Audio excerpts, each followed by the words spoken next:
Sebelum kita masuk ke cerita, ada beberapa hal yang perlu kamu pahami dulu. Di dunia witchcraft works, penyihir itu nyata. Mereka hidup di tengah-tengah manusia biasa, diam-diam, tersembunyi. Dan penyihir di sini terbagi menjadi dua kubu besar yang saling berseberangan. Kubu pertama disebut workshop witches, para penyihir bengkel. Mereka adalah penjaga, pelindung, orang-orang yang mendedikasikan hidupnya untuk melindungi kota dan warganya dari ancaman sihir gelap. Kubu kedua disebut Tower Witches, para penyihir menara. Mereka adalah penganut kekuasaan, pemuja kekuatan, kelompok yang tidak segan menggunakan sihir untuk tujuan mereka sendiri, tidak peduli berapa banyak orang yang harus dikorbankan. Dua kubu ini sudah berperang dalam bayang-bayang selama bertahun-tahun. Dan di tengah perang ini, ada seorang anak laki-laki biasa yang tidak tahu apa-apa tentang dunia ini. Namanya Honoka Takamiya. Dan hidupnya yang tadinya sangat membosankan akan berubah total mulai hari ini. Kita mulai dari kehidupan sehari-hari Honoka Takamiya. Honoka adalah siswa yang benar-benar biasa, tidak terlalu pintar, tidak terlalu atletis, tidak terlalu populer. Dia hanyalah satu dari ribuan siswa yang menjalani hari-hari sekolah tanpa sesuatu yang istimewa. Kecuali satu hal, dia duduk tepat di samping Kagari Ayaka. Kagari Ayaka adalah siswa yang bukan sekadar cantik. Dia adalah princess dari seluruh sekolah. Gadis yang dikagumi semua orang, dipuja oleh ratusan penggemar, yang namanya disebut dengan rasa hormat yang hampir seperti agama. Dan karena Honoka duduk di sebelah Kagari, dia secara otomatis menjadi sasaran kemarahan seluruh fan klubnya. Setiap hari, dia dipukuli, diintimidasi, dihukum karena berani berada dekat dengan princess mereka. Tapi itu belum seberapa dibanding apa yang terjadi hari itu. Honoka sedang berjalan pulang dari sekolah ketika tiba-tiba sebuah gedung sekolah terlempar ke arahnya dari langit. Bukan jatuh, bukan roboh, terlempar. Seperti seseorang melempar batu kecil. Dan tepat saat bangunan raksasa itu akan menghancurkan Honoka, seseorang muncul dengan jubah hitam, dengan sapu terbang, dengan api berkobar di tangannya. Kagari Ayaka muncul di hadapan Honoka, bukan sebagai siswa biasa, bukan sebagai princess sekolah, tapi sebagai penyihir. Dengan satu gerakan tangannya, Kagari menghancurkan gedung yang terlempar itu seolah-olah ia memadamkan lilin ulang tahun. Dan kemudian, di saat Honoka masih membeku dalam kebingungan, Kagari menatapnya dengan tatapan yang tenang dan serius. "Kamu aman sekarang, putriku." Honoka tidak mengerti. Kagari memanggilnya putri, dan Kagari menjelaskan dengan tenang. Selama ini dia sudah melindungi Honoka secara diam-diam, setiap hari, tanpa Honoka menyadarinya. Tapi hari ini, ancamannya sudah terlalu besar untuk disembunyikan. Honoka bukan sekedar siswa biasa. Ada sesuatu di dalam dirinya yang membuat para penyihir berbahaya menginginkannya.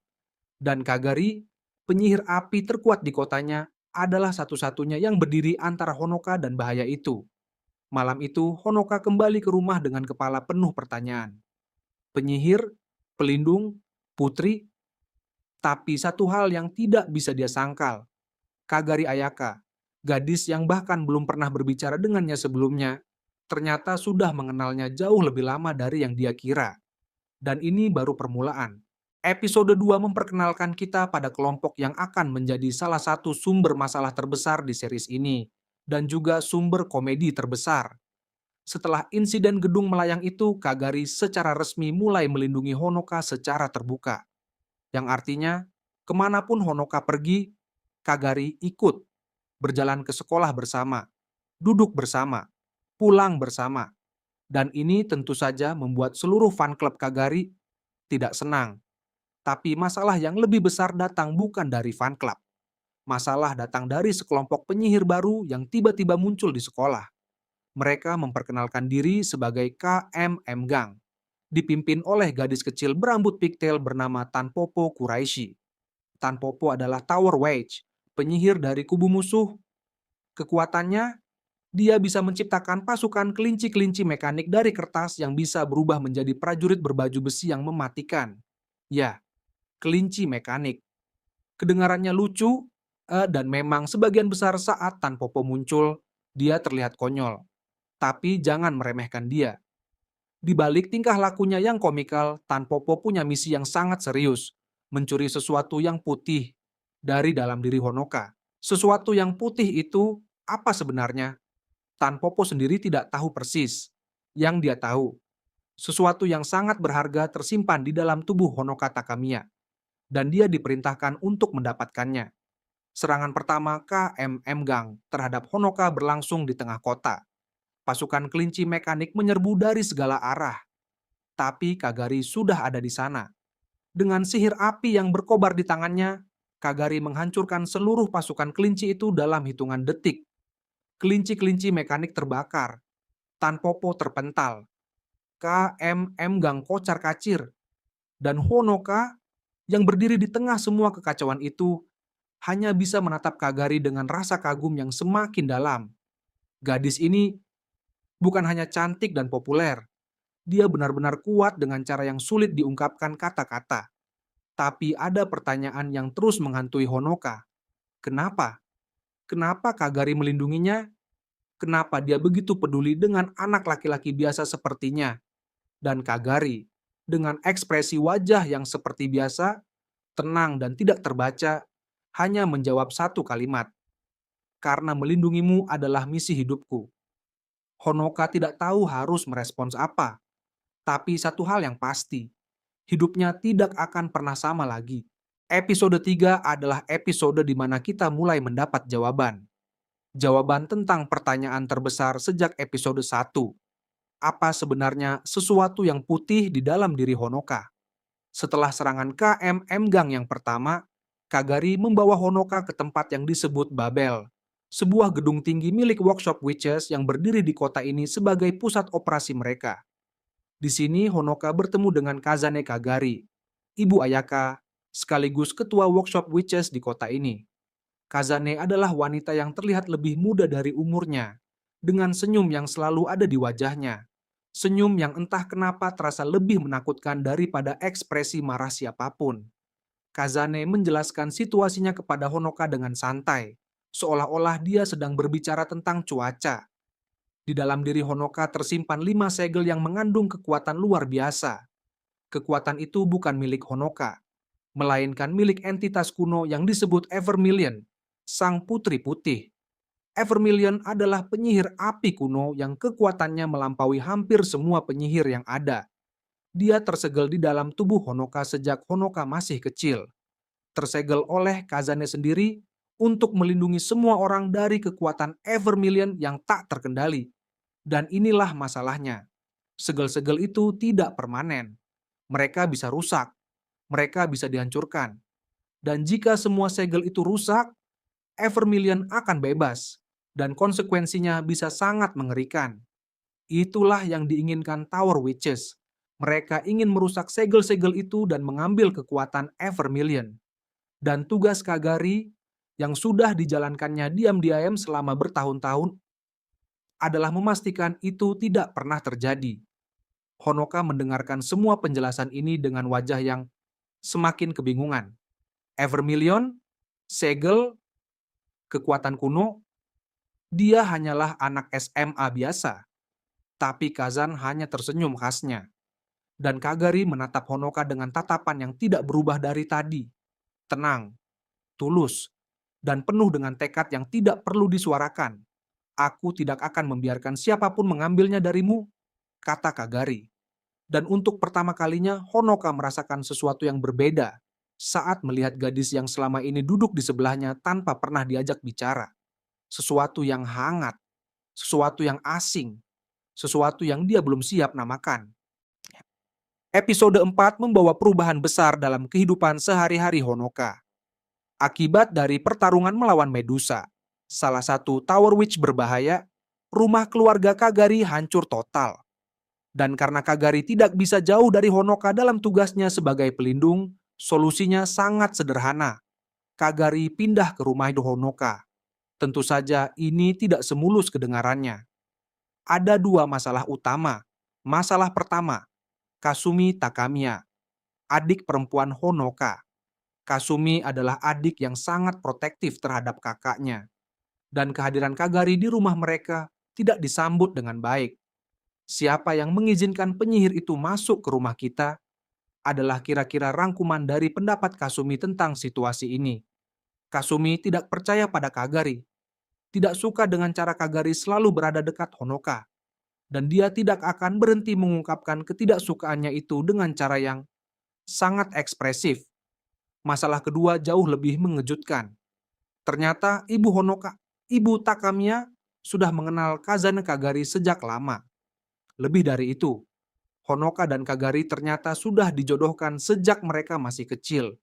Honoka tidak bisa berkata-kata. Kagari seperti biasa, ekspresinya tidak berubah, dan Ibu Takamiya hanya tersenyum puas sambil minum teh. Sementara itu, masalah di sekolah tidak mereda. Fan klub Kagari, yang sudah lama tidak suka dengan keberadaan Honoka, kini semakin berani setelah mendengar berita bahwa Kagari tinggal di rumah Honoka. Tapi jangan khawatir soal fan klub itu, karena setiap kali mereka mencoba mengganggu Honoka, Kagari muncul. Dan dengan satu tatapan dari Kagari, fan klub itu bubar lebih cepat dari kelinci yang dikejar elang. Kehidupan bersama yang awalnya terasa aneh dan canggung perlahan-lahan mulai terasa normal. Dan di sela-sela semua kekacauan itu, hubungan antara Honoka dan Kagari mulai bergerak sangat perlahan. Setelah semua kegilaan penyihir dan serangan Tower Witches, kita mendapat jeda yang indah. Honoka dan Kagari pergi berkencan. Tentu saja kata kencan ini perlu diberi konteks. Kagari yang mengajak, dengan cara yang sangat khas Kagari, tanpa basa-basi, tanpa romantisme berlebihan. Hanya pernyataan sederhana bahwa mereka perlu melatih Honoka di lingkungan publik. Tapi jelas bagi semua orang yang melihat mereka berjalan bersama, ini adalah kencan. Dan ternyata ada yang mengikuti mereka diam-diam. Kasumi, adik Honoka yang curiga, memutuskan untuk memata-matai kencan ini dari kejauhan. Kagari yang biasanya selalu serius dan tidak ekspresif, ternyata punya sisi yang berbeda ketika dia bersama Honoka di luar lingkungan sekolah. Dia tertarik pada hal-hal kecil yang biasa, jajanan jalanan, toko-toko kecil, momen-momen sederhana. Dan Honoka, untuk pertama kalinya, bisa melihat Kagari bukan sebagai pelindung yang kuat, tapi sebagai gadis biasa yang mungkin, hanya mungkin, punya perasaan yang tidak dia tunjukkan. Sementara Kasumi menguntit dengan wajah merah padam di kejauhan. Tapi episode ini tidak hanya tentang komedi romantis. Ada sesuatu yang lebih dalam yang terungkap di sini. Dalam salah satu percakapan di episode ini, Kagari, dengan cara yang hampir tidak terasa seperti pengakuan, menyampaikan bahwa melindungi Honoka bukan hanya tentang tugas. Ada sesuatu yang lebih personal di sana. Sesuatu yang bahkan Kagari sendiri mungkin belum sepenuhnya memahami. Dan Honoka yang mendengar ini, untuk pertama kalinya merasakan dadanya berdetak dengan cara yang berbeda. Episode ini diakhiri dengan Kasumi yang akhirnya lelah menguntit dan pulang dengan langkah berat dan ekspresi tidak rela. Sementara Honoka dan Kagari melanjutkan perjalanan mereka satu langkah lebih dekat dari sebelumnya. Episode 6 membawa kita lebih dalam ke dinamika keluarga dan mengungkap satu fakta yang membuat segalanya semakin rumit. Setelah kencan yang tidak resmi itu, Kagari memutuskan untuk melakukan sesuatu yang sangat berani, mengunjungi rumah Takamiya secara resmi untuk membicarakan pertunangan mereka. Dan ini tentu saja adalah bencana kecil yang menyenangkan bagi Kasumi. Adik Honoka yang selalu protektif ini meledak dengan cara yang sangat komikal ketika dia mendengar kata pertunangan keluar dari mulut Kagari. Kakakku tidak akan menikah dengan penyihir. Tapi Ibu Takamiya, dengan senyum yang tidak berubah, sudah mengonfirmasi bahwa pertunangan ini memang nyata. Sudah ada sejak lama. Sudah disepakati oleh kedua keluarga. Dan Ibu Takamiya sangat mendukungnya. Honoka yang ada di tengah semua perdebatan ini hanya bisa duduk dengan ekspresi bingung yang semakin dalam. Tapi di balik komedi keluarga ini ada sesuatu yang lebih serius yang mulai terbentuk. Terungkap bahwa hubungan antara keluarga Takamiya dan keluarga Kagari jauh lebih dalam dari sekadar pertunangan biasa. Ada sejarah panjang antara Kazane Kagari dan Ibu Takamiya. Ada alasan mengapa Honoka dipilih sebagai wadah Evermillion sejak kecil. Dan ada pertanyaan yang belum dijawab. Apakah Honoka pernah bertemu Kagari sebelumnya di masa kecil mereka? Ingatan itu belum kembali, masih tersembunyi. Tapi ada momen-momen kecil di episode ini, tatapan Kagari yang sejenak menjadi lebih lembut dari biasanya, cara dia berdiri lebih dekat dari yang diperlukan, yang mengisyaratkan bahwa ada sesuatu yang lebih dalam di sana. Sementara itu, di luar sana, KMM Gang masih belum menyerah. Tan Popo dan anggota-anggotanya kembali merencanakan serangan berikutnya. Dan kali ini, mereka punya strategi baru. Bukan menyerang langsung, tapi menyusup. 5 anggota KMM Gang yang disebut Ivory Quintet berencana untuk masuk ke sekolah Honoka sebagai siswa transfer. Rencana yang brilian. Atau begitulah yang Tan Popo kira. Episode 7 adalah titik balik penting dalam perjalanan Honoka. Karena di episode ini, Honoka memutuskan satu hal. Dia tidak mau terus menjadi orang yang hanya dilindungi. Selama ini, Kagari yang selalu berdiri di depan. Kagari yang menghadapi semua bahaya. Dan Honoka hanya bisa berdiri di belakang menonton dan berterima kasih. Itu tidak cukup. Honoka ingin bisa berjuang bersama Kagari. Bukan sebagai beban yang harus dilindungi, tapi sebagai seseorang yang bisa berdiri di sampingnya. Jadi dia meminta Kagari untuk mengajarinya sihir. Kagari seperti biasa tidak menunjukkan reaksi berlebihan. Dia hanya mengangguk. Dan pelatihan dimulai. Tapi ada masalah yang sangat fundamental di sini. Honoka sama sekali tidak punya bakat sihir. Bukan tidak berbakat, dia benar-benar nol. Setiap percobaan mantra berakhir dengan kegagalan total. Setiap upaya memanggil kekuatan sihir berakhir dengan tidak ada apa-apa. Kecuali satu hal, kekuatan Evermillion yang tersegel di dalam dirinya. Itu ada. Itu nyata. Itu sangat kuat. Tapi Kagari dengan tegas melarang Honoka menggunakannya. Jika kamu menggunakan kekuatan itu tanpa persiapan yang cukup, konsekuensinya akan sangat berbahaya. Tidak hanya bagimu, tapi juga bagiku. Honoka tidak sepenuhnya mengerti apa yang dimaksud. Tapi dia melihat sesuatu di wajah Kagari saat mengatakan itu. Sesuatu yang sangat jarang. Kekhawatiran. Dan itu cukup bagi Honoka untuk tidak mempertanyakan lebih jauh. Sementara pelatihan Honoka berjalan lambat, ancaman baru sudah mulai bergerak. Ivory Quintet resmi masuk ke sekolah sebagai siswa transfer. 5 gadis dengan kekuatan masing-masing dipimpin oleh Tan Popo. Dan mereka sudah mulai mengamati, mencari celah, menunggu waktu yang tepat.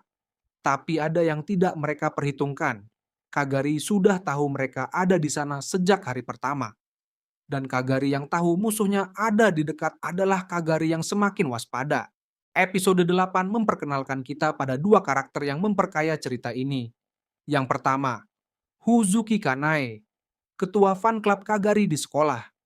Huzuki adalah salah satu gadis yang paling vokal dalam membenci keberadaan Honoka. Tapi di episode ini, kita mulai melihat sisi lain darinya. Di balik ekspresi dinginnya terhadap Honoka, Huzuki sebenarnya adalah gadis yang sangat peduli dengan Kagari. Bukan karena obsesi, tapi karena mereka sudah bersahabat sejak lama.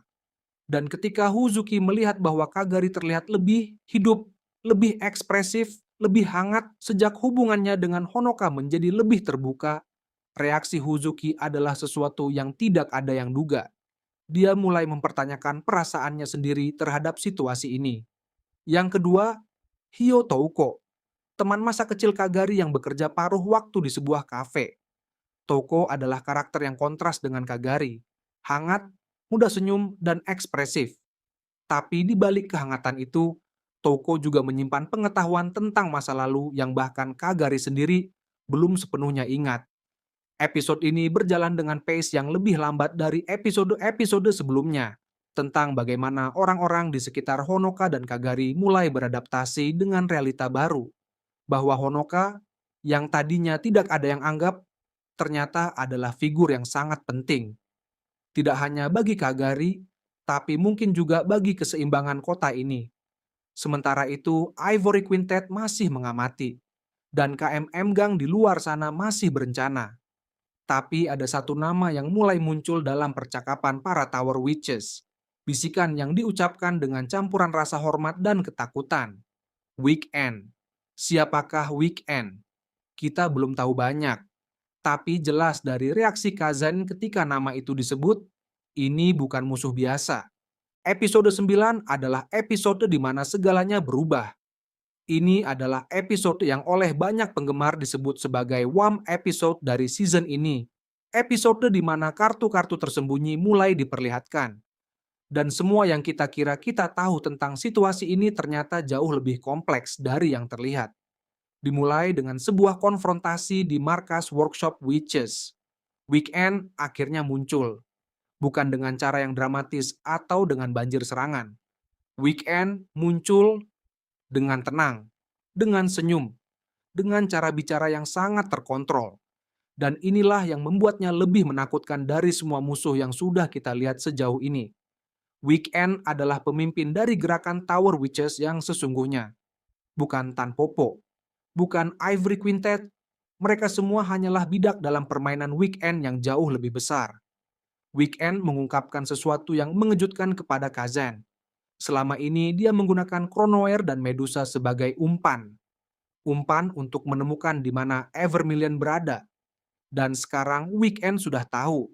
Tapi Weekend tidak berhenti di sana. Dengan satu gerakan yang telah direncanakan dengan sangat matang, Weekend meledakkan bom sihir yang sudah dia pasang di seluruh penjuru kota. Bom yang dirancang khusus bukan untuk meledakkan bangunan, tapi untuk menyedot kekuatan sihir.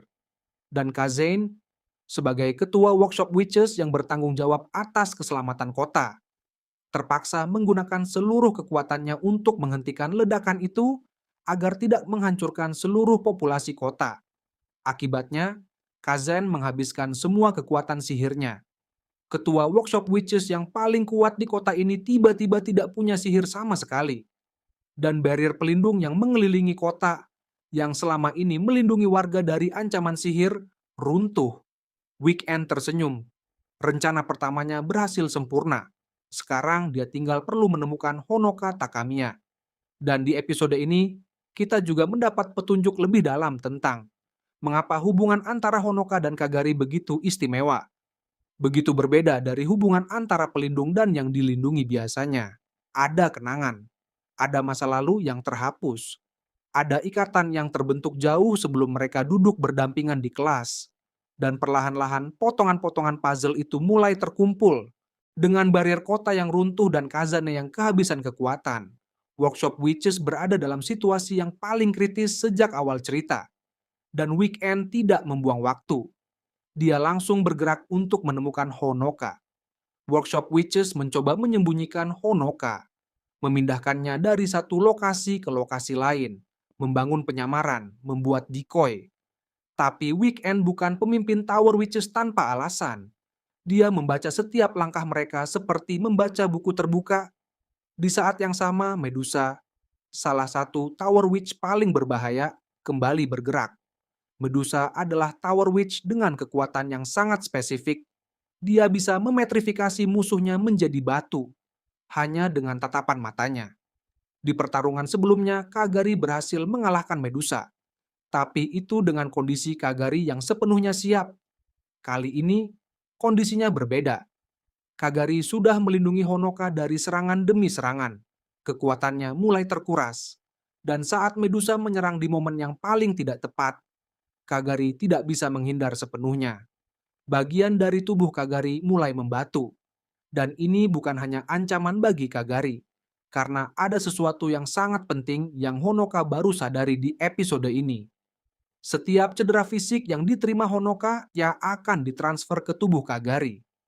Ikatan mereka bukan hanya emosional, ikatan mereka adalah literal, tersambung melalui perjanjian kuno yang dibuat di masa kecil mereka, yang artinya Kagari tidak hanya melindungi Honoka karena tugasnya. Kagari melindungi Honoka karena setiap kali Honoka terluka. Kagari yang merasakan sakitnya. Honoka menatap Kagari yang perlahan membatu. Dan untuk pertama kalinya, dia merasakan sesuatu yang jauh melampaui rasa terima kasih. Ini tidak bisa dibiarkan. Honoka harus melakukan sesuatu. Bahkan jika sesuatu itu adalah sesuatu yang Kagari larang keras untuk dilakukan. Episode terakhir dari season 1. Dan ini adalah episode yang membawa semua benang cerita yang sudah dijalin ke sebuah klimaks yang memuaskan. Dengan satu twist di ujungnya. Weekend tidak mundur hanya karena Medusa dikalahkan. Jika ada kegagalan Medusa membuat Weekend semakin serius, dia menekan tombol untuk meledakkan bom-bom cadangan yang sudah tersebar di seluruh kota. Bukan untuk menyedot kekuatan lagi. Kali ini untuk benar-benar menghancurkan. Honoka merasakan beratnya situasi ini seperti batu di dadanya. Seluruh kota dalam bahaya. Ribuan orang yang tidak tahu apa-apa akan hancur jika bom-bom itu meledak. Dan Kagari, meski baru saja pulih dari petrifikasi, sudah bersiap untuk menghadapi Weekend seorang diri. Tapi Honoka menghentikannya. Biarkan aku yang melakukan sesuatu kali ini. Honoka sudah membuat keputusan. Dia akan memanggil kekuatan Evermillion satu kali lagi. Kali ini sepenuhnya. Tanpa batas. Konsekuensinya, dia tahu. Evermillion yang dilepaskan sepenuhnya bisa menghancurkan jiwa Honoka. Dan melalui ikatan mereka itu berarti juga akan menghancurkan Kagari. Tapi Honoka menghitung bahwa menyelamatkan seluruh kota sepadan dengan pengorbanan itu. Kagari menatapnya. Dan untuk pertama kalinya, Kagari, sang pelindung yang selalu terkontrol, terlihat panik. Jangan. Tapi Honoka sudah bergerak. Dan di saat kekuatan Evermillion mulai meledak keluar dari dalam dirinya, sesuatu yang tidak terduga terjadi. Kagari melangkah maju dan memasukkan kontrak Evermillion ke dirinya sendiri. Dengan kata lain, Kagari memotong koneksi antara Evermillion dan Honoka dan mengambil alih kontrak itu sendiri. Ini bukan sesuatu yang dia lakukan karena strategi. Ini bukan sesuatu yang ada dalam rencana siapapun. Kagari melakukannya karena satu alasan sederhana yang tidak pernah dia ucapkan dengan kata-kata. Dia tidak bisa membiarkan Honoka musnah. Dan dengan kekuatan Evermillion yang sekarang ada di tangan Kagari, Kagari menghadapi Weekend. Pertarungan itu luar biasa. Api berkobar dalam skala yang belum pernah kita lihat sebelumnya. Weekend, yang selama ini terlihat tidak tersentuh, tidak tergoyahkan, akhirnya merasakan tekanan yang sesungguhnya. Dan di akhir pertarungan itu, Weekend dikalahkan. Bom-bom dinonaktifkan. Kota selamat. Kagari kembali ke sisi Honoka. Lelah, sedikit terluka, tapi masih berdiri. Honoka menatapnya. Kamu, bodoh sekali, kata Honoka, tapi suaranya gemetar. Kagari memiringkan kepalanya sedikit. Aku hanya melakukan apa yang seharusnya kulakukan, Putri. Dan di momen itu, di tengah kota yang baru saja diselamatkan, dengan asap sihir masih mengepul di kejauhan, Honoka akhirnya mengerti sesuatu yang sudah ada di depan matanya sejak awal. Kagari tidak melindunginya karena tugas. Kagari tidak melindunginya karena perjanjian keluarga. Kagari melindunginya karena Kagari memilih untuk melindunginya. Setiap hari, setiap saat, tanpa syarat. Dan itulah sesuatu yang jauh lebih berharga dari kekuatan Evermillion manapun. Setelah semua pertarungan, semua bahaya, semua kekacauan, kehidupan di Fuyutsuki kembali ke normalnya. KM Mgang masih ada, tapi mereka kembali ke status lebih banyak komikal dari berbahaya. Tan Popo bahkan di akhir episode datang kembali dengan tuntutan rematch yang langsung diselesaikan Kagari dalam hitungan detik. Kazane mulai memulihkan kekuatannya. Barier kota perlahan-lahan dibangun ulang. Honoka kembali ke sekolah. Kagari masih di sisinya. Kasumi masih cemberut. Fan club masih lebay. Dan semuanya berjalan seperti biasa. Tapi ada satu hal yang berbeda sekarang. Ketika Honoka dan Kagari berjalan bersama di koridor sekolah, dan Honoka dengan canggung mengucapkan selamat pagi, Kagari, sang gadis yang selama ini wajahnya tidak pernah berubah, yang selama ini selalu bicara dengan tenang dan tanpa ekspresi berlebihan, tersenyum, senyum kecil, hampir tidak terlihat, tapi nyata. Dan bagi semua orang yang menyaksikan perjalanan mereka dari episode 1, itu lebih dari cukup. Dan itulah season 1 dari Witchcraft Works. 12 episode tentang seorang cowok biasa yang ternyata membawa rahasia luar biasa dan seorang penyihir api yang menyebut dirinya pelindung, tapi sebenarnya jauh lebih dari itu. Witchcraft Works tayang tahun 2014, diproduksi oleh JC Staff, dan hingga hari ini belum ada konfirmasi resmi season 2, meskipun manga aslinya sudah tamat dengan indah. Kalau kalian menikmati rekap ini, tolong tinggalkan like, subscribe, dan aktifkan notifikasi